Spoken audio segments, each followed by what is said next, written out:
Welcome, beautiful Paris Saint-Germain family, to episode 3. 3, 13. And yeah, let's react to the tweets that we can react to right here. Let's do it. Real Madrid team. Real Madrid 04-05, 4 Ballon d'Or winners in the lineup. Casillas, Higuera, Samuel, Salgado, Carlos, Zidane, Beckham, Figo, and Ronaldo, Raul. Wow. And, you know, the biggest thing with, like, Galactico Madrid is, I mean, you can somewhat compare it to Paris Saint-Germain when it came to Eminem, where they put majority of their strength, of their money, in recruiting attackers. Like, Salgado, he's probably decent centre-back. Samuel, you know, his best time came at Inter Milan, and he was, like, decent. Carlos, great left back, but not the best defenseman, and I don't know who this Higuera is. And then look at that midfield. I don't think they started games like this. They didn't, maybe Makelele went to Chelsea this season, but I don't think they started with Figo, Beckham, Zidane midfield. I mean, it doesn't make sense, but if they did, crazy. Owen, R9, and obviously this is mentioned because 4 Ballon d'Or winners, R9, Owen, Figo, Zidane. And if we strictly talk about the Ballon d'Ors, R9 obviously deserved everything. Zidane, same. Figo, honestly, Zidane should have won it that year. And Zidane was leading the votes. But then a famous headbutt happened. And this is something a lot of people don't know. Everyone knows about Zidane's headbutt in 06. But he also had the headbutt situation. He was down on the floor with him and the opposition player. And then that was very bad PR for Zidane, and then Figo won it. Because Figo won it only with a small margin. And obviously Owen, probably the worst Ballon d'Or winner ever. You know, people want to make it into a recency bias or Rodriguez and so on, but Michael Owen was probably the worst Ballon d'Or winner ever given. I don't know even if he was deserved. I don't know who was great that season when he won it. I think he won in 02. There were probably a bunch of great players ahead of him. All right. Bilbao wants to sit down and speak with Barcelona about the Nico Williams case. They plan to demand La Liga for the possible operation to not go through, since they feel Barca isn't in the 1-1 report SER, Spanish European Federation something. Obviously this 101, I don't understand it completely when it comes to Barca, but the thing that we've seen, it happened, I think, it wasn't Osasuna. It was something with the Olmo deal. La Liga clubs didn't like that Olmo played and got registered and so on. And now it's even going down to Nico Williams and so on. I don't know why it's not clear. Like, is it clear that Barca are in the 1-1 or is it not clear? Because if it's clear, Atletico Bilbao and all the other clubs that have been complaining, I mean, it's such a disgusting mentality. I mean, you have to understand, Atletico Bilbao, you can feel great, you can feel big, but you are a stepping stone club. Nico Williams stayed. You should be grateful. You should be happy. But obviously, what this is mostly about, it's not even Nico Williams staying. It's mostly about Bayern Munich. Bayern Munich are offering Nico Williams a higher wage, more bonuses, and a bigger transfer fee. I don't know about transfer. No, it's a release clause. I think they're more assured that Bayern will give them the money, I guess. So that's why Atletico Bilbao are doing this. And obviously, they don't want to strengthen a rival. Atletico Bilbao finished 4th in La Liga last season. Obviously, they will never, you know, compete with Barca, but they don't want to give away Williams to Barca. But I see Nico Williams ending at Barca. All of this complaining and garbageness is just, it's a bit sad. Super Eagles flying high in Ligue. Obviously, these are all top Nigerian players played in Ligue. Moses Simon obviously recently went to Paris FC. They also signed Mbemba, so might potentially make a transfer video discussing Paris FC when they've made a bit more signings. JJ Okocha, Victor Osimhen, Taitayu, Gabriel Osho, I don't know who that is. Probably the best Nigerian currently playing apart from Simon. Just reactivated contract. Yeah, and I've seen this, and this would be a great signing for City. This would be a great signing. I mean, they have Savinho, they have Erling Braut Haaland, they have Cherki. The thing is, Cherki could potentially play the De Bruyne role a bit deeper into midfield, less as an attacker, a bit like a Desiree Doué at Paris Saint-Germain. They want to get rid of Grealish from what I know of. Marmoush, obviously, Doku as well. But that's the thing, you have Marmoush. I know he can play striker, but he's not going to start ahead of Haaland. And he's left-oriented. Then you have Doku's left-oriented, and now Rodrigo that's left-oriented. I mean, Doku would have to leave if City are going to sign Rodrigo. I mean, he's not going to play false 9 ahead of Haaland. And what, you want to play him right wing? Just the same issues at Real Madrid? I don't know. I think Rodrigo's a great player. But obviously, look, the thing with City, what has made City so strong as well in recent years, especially dominating the Premier League, is their insane squad depth. And it just dominating the Premier League. Dominating the Premier League, the Champions League, and the domestic cups is because of their insane squad depth. So obviously, Rodrigo would be absolutely huge to that, and probably their second best attacker after Haaland, if he can play into form, because he hasn't been good this season. Thunder Parade has a massive crown.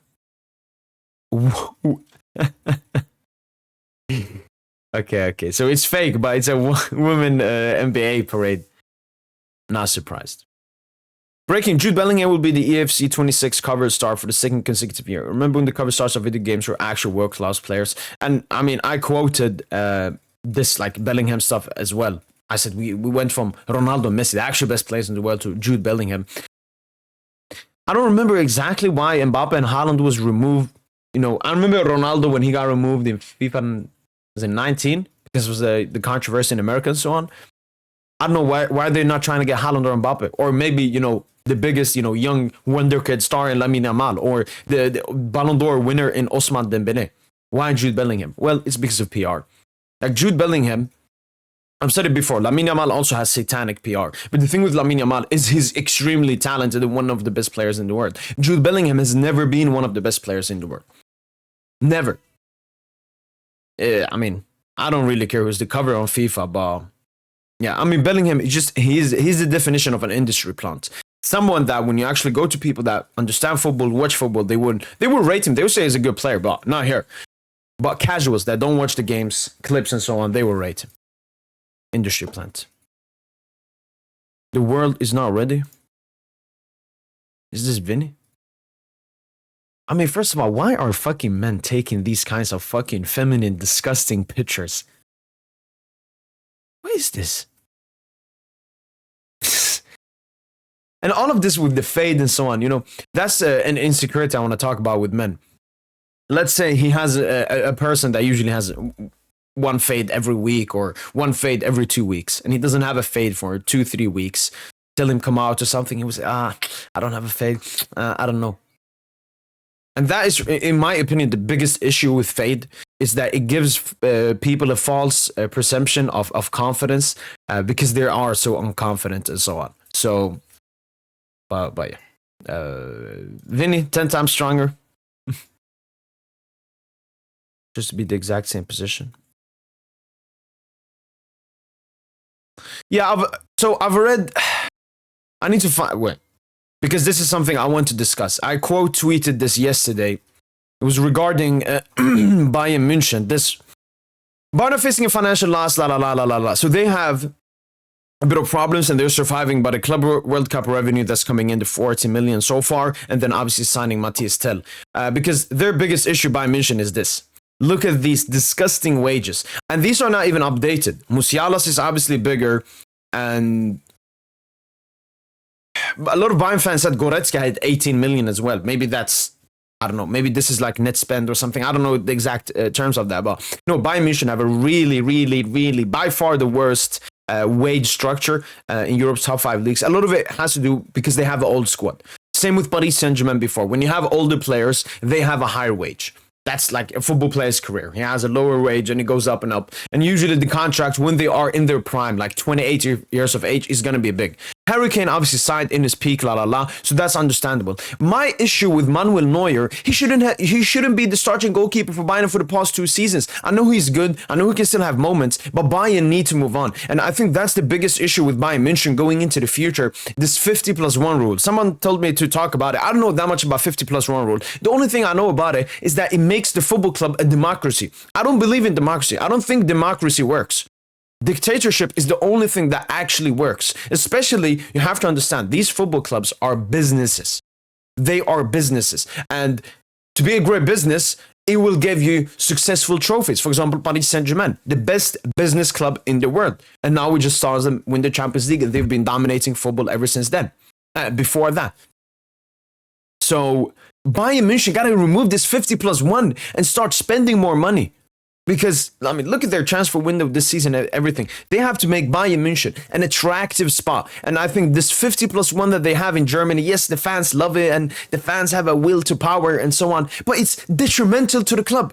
Because why? Because I think the 50+1 and a lot of Bayern fans wouldn't want a club legend like Manuel Neuer to leave. But you gotta let go. That's actually something I can respect Real Madrid a lot for.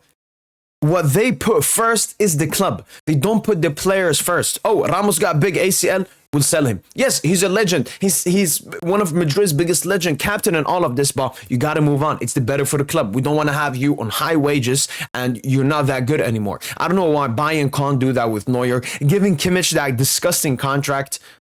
Musiala, huge contract with a release clause. And Serge Gnabry, Coman, and Leroy Sané, they just got a strong contract because they were in their peak, and all of them basically dropped off at the same time, which is just extremely unfortunate. I don't think anyone predicted all of them to drop this much. And then Thomas Müller, it's a bit of the same scenario as Manuel Neuer, but I think Thomas Müller, the Club World Cup will be his last season for Bayern. So at least that's something that would be fixed. But Bayern, the issue is some of these they recently extended. Like Neuer, I think they extended him in February and so on. It's not looking good. It's not looking good. But everything is solvable. There's still a long summer. You got to get rid of these players and you got to push them out. Look at Paris Saint-Germain. We created the loft. Paris Saint-Germain created the loft. What is the loft? The loft is a place you put the players into to show them that they have absolutely no future at that club, and that will force them to leave. They should do that with Coman, with Gnabry. Sané obviously joined Galatasaray, but that's something you have to do. You have to be harsh. You have to be strong because this is a business and a football club. This is not some, I don't know, older home or something, wherever it's called. But yeah, moving on back to the tweets right here. Quel joueur vous pensez c'est maillot? What player do you think of when you see this shirt? I mean, I didn't support Paris Saint-Germain during the season. This is probably, I supported 11-12. This could be a bit earlier, maybe 09-10. 10-11 maybe. So I'm gonna guess, my guess is Mamadou Sakho. He probably did play. Nene Menez, Nene Pastore. Oh, Pastore. Oh, wait, what?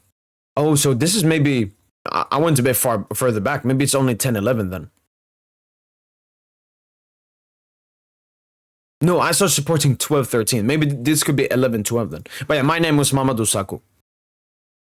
Boca Juniors should be banned from the Club World Cup. Yeah, I mean, Auckland getting smashed by Bayern 14-0 and then getting smashed by, what was it, Benfica? 6-0. Well, unfortunate, but it's also that Boca saw Benfica leading and they had no chance to come back. And then Auckland City, you know, they wanted to end the tournament in a good note. And them getting a draw against Boca Juniors is great for them. Thomas Partey said to leave Arsenal as a free agent at the end of the monster from last week. Do people remember Thomas Partey? What Arsenal fans said about Thomas Partey after that first leg, and now he's leaving on a free. I know it could be because of contractual stuff, and maybe he has a high wage, and he's old and is a bit injury prone and so on. But yeah, just funny, just funny.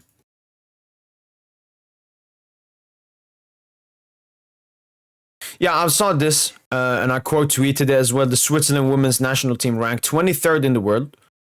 Lost 7-1 in a friendly match against Luzern's under-15 boys team. And I don't know. Like, I don't even know how it's still a discussion, this entire pay gap and everything. Because for me, the pay gap, to explain it simply, all right? These women, they think they do the same job as the men because both of them play football. If I go into their delusional brain, I will say, I do the same job as Mr. Beast. Me and KSI, we do the same job. We're both YouTubers / influencers, and we make money from that. Why does he earn more money than me? Well, because he attracts more viewers. He attracts more sponsors, more money circulating around him. Same goes for women's football and men's football. Men's football, more people want to watch that. More people care about that. There's more sponsors there. People think women's football doesn't have that much money because, I don't know, it's misogynism or something. No, it's because of the interest just isn't there. And even if they want to debate, no, the women's football is good and all, it doesn't matter. If the people don't think it's interesting, it's not interesting. And I mean, this is the perfect example.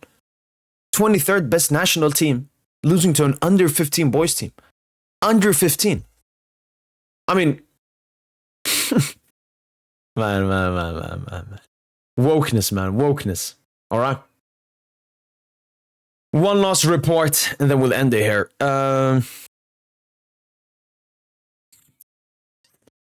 What could we look at? What could we look at? What could we look at? Wait, is this real? 2 billion? 2 billion? Yeah, probably true. Those planes. I mean, I think only America have them. All right, Martin Zubimendi, DM, 51 million, 5 million Kepa, second goalkeeper, 9 million Christian Nordgaard, second DM, 3 positions sorted, including 1 improvement to the starting XI while lowering the wage bill. I genuinely believe there's room for not 1 but 2 big star signings. In Mikel Arteta we trust. Everything is planned. The moment I start to think about it, I feel goosebumps. Mikel Arteta is excited about Arsenal's summer plans ahead of next season. I mean, Kepa and this Nordgaard, good, I guess, squad depth, but that was an Arsenal's weakness last season. It was their starting 11. And one thing I've actually learned, this is something my close friend Ali, he told me. He said that to strengthen your squad, you don't buy backups. You buy starters that compete with your current starters. That's how you improve the quality of the squad. Look at Paris Saint-Germain, for example. We had like Doué, Barcola, Dembele, good attack, a great attack. We signed Khvicha. No, we didn't sign a backup. We signed a starter. And he was competitive with the squad. So that's something I want to say about this. Second of all, I mean, Arsenal have a lot to do. Especially when you look at your 2 competitors, City and Liverpool, with the job that they're doing. What I feel is, think about it like graphs, all right?